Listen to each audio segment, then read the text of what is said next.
जब उनसे कहा जाता था मत फसाद करो ज़मीन में, मुराद क्या है इससे कि जब मोहम्मद को मान लिया कि अल्लाह के रसूल हैं, अब ठीक ठीक पैरवी करो, इनके पीछे चलो,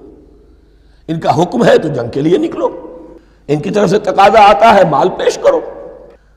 और अगर तुम उससे कतराते हो तो फसाद मचा रहे हैं, जमाती जिंदगी के अंदर फितना और फसाद पैदा कर रहे हैं। वो कहते थे नहीं, हम तो सुलह कराने वाले हैं, इस्लाह करने वाले हैं, हम चाहते हैं लड़ना भिड़ना कोई अच्छी बात नहीं है, टकराओ तसादुम ये कोई अच्छे काम थोड़ा ही है,